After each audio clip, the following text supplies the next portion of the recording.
Bonjour à toutes et à tous et bienvenue. Un salut particulier à la communauté L'Échange qui nous a d'ailleurs soufflé le sujet du jour. Bonjour. Alors on s'interroge aujourd'hui, le président Macron pourrait-il techniquement accorder sa grâce à Nicolas Sarkozy après sa condamnation dans l'affaire dite des financements libyens? C'est la question qui circule, oui. On a mis la main sur une analyse juridique assez poussée qui explore ça. L'idée, c'est de décortiquer un peu le cadre légal de cette grâce et surtout les obstacles qui se présenteraient dans ce cas très précis. Tout à fait. Alors, pour commencer, il faut rappeler le cadre. C'est l'article 17 de la Constitution. Oui. C'est lui qui donne au président ce droit de grâce. Mais attention, c'est un droit individuel. Individuel, c'est-à-dire? C'est-à-dire qu'il ne peut gracier qu'une personne nommément désignée pour une peine précise. Et c'est surtout un pouvoir qu'on dit discrétionnaire. Et discrétionnaire. Le président décide seul, sans justification. Exactement. Pointe Il n'a tout de pas à suite motiver sa décision un publiquement. premier hic. Et il n'est pas que juridique, si je comprends bien. Non, en effet. Il faudrait d'abord que Nicolas Sarkozy demande la grâce, c'est ça? C'est ça, et c'est là que ça coince. Déjà, une demande de grâce, ça revient un peu à... À reconnaître qu'on est coupable. En quelque sorte, oui. Ou du moins à accepter la condamnation. Or, Nicolas Sarkozy lui clame son innocence depuis le début. Et il a fait appel d'ailleurs. Justement. Donc, faire une demande de grâce, ce serait en totale contradiction avec sa posture et sa stratégie de défense. C'est un obstacle quasi politique ou personnel, avant même d'être juridique. Oui, je vois. C'est un sacré nœud psychologique et stratégique. Mhm. Bon, imaginons. Admettons que cet obstacle soit surmonté. L'analyse parle d'un deuxième verrou. Et là, c'est purement juridique, non? Oui, absolument. Et c'est sans doute le plus solide à l'heure actuelle. Lequel? C'est le caractère non définitif de la condamnation. C'est un principe fondamental en droit, voyez? D'accord. La grâce présidentielle, traditionnellement et selon la plupart des juristes, elle ne peut intervenir que lorsque la condamnation pénale est devenue définitive. Définitive, c'est-à-dire quand il n'y a plus aucun recours possible? Exactement.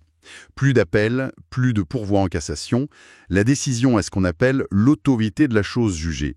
Tant que l'appel est en cours, comme c'est le cas ici, La condamnation n'est pas définitive. voilà. Donc, accorder une grâce maintenant, ce serait, en quelque sorte, court-circuiter la justice qui est encore en train de faire son travail. C'est paradoxal parce que c'est justement parce qu'il se défend en appel qu'il ne peut pas être gracié pour l'instant. C'est tout le paradoxe, oui. Et ça nous amène au troisième point de l'analyse, même si, par miracle, une grâce était possible maintenant, elle n'aurait qu'une portée très limitée, c'est ça. L'analyse dit que c'est un peu comme... Oui. Comme essayer de vider une barque qui prend l'eau sans réparer le trou. C'est une image assez juste, oui. Une grâce aujourd'hui, elle porterait sur quoi? Sur la peine prononcée en première instance? Uniquement. Ça n'effacerait pas la condamnation du casier, ça c'est l'amnistie, c'est autre chose. Et surtout, ça n'arrêterait pas la procédure d'appel. Ah oui, d'accord. Si la cour d'appel confirme ou même alourdit la peine, la grâce accordée avant ne servirait plus à grand-chose sur cette nouvelle décision.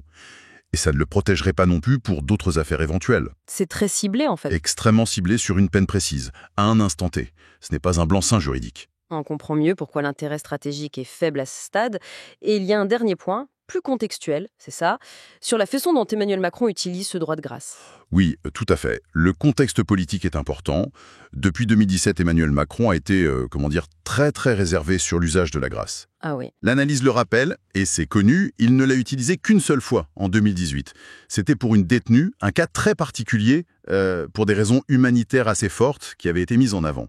Une seule fois. Donc pas du tout le genre de pratique de certains de ses prédécesseurs. Absolument pas. Ça montre une ligne politique assez claire, ne recourir à la grâce que de manière exceptionnelle, et visiblement pas pour s'immiscer dans des affaires politico-judiciaires en cours, surtout si elles sont sensibles. D'accord, donc si on résume un peu tout ça, les obstacles sont quand même nombreux. Oui. Premièrement, il n'y a pas de demande de Sarkozy, et ça voudrait dire qu'il accepte sa culpabilité. Deuxièmement, et c'est crucial juridiquement, la peine n'est pas définitive. C'est ça. Troisièmement, une grâce maintenant aurait une portée très limitée dans le temps et sur le fond. Et quatrièmement, la pratique même du président Macron ne va pas vraiment dans ce sens. Exactement. Ça fait beaucoup quand même. En effet, mis bout à bout, ça rend l'hypothèse, pour l'instant en tout cas, très peu probable. La conclusion de l'analyse est assez nette là-dessus. Donc en l'état actuel du dossier? En l'état actuel, oui. Le pouvoir constitutionnel existe, c'est un fait, mais les conditions juridiques, notamment ce caractère non définitif de la peine, et puis les autres éléments qu'on a cités, font que ce n'est manifestement pas d'actualité. C'est jugé très improbable. Merci, c'était très clair. Et pour celles et ceux qui nous écoutent, cette affaire spécifique, elle soulève quand même une question plus large, non? Certainement. Au fond, Quelle est la place aujourd'hui de ce droit de grâce qui nous vient d'un autre temps dans notre démocratie?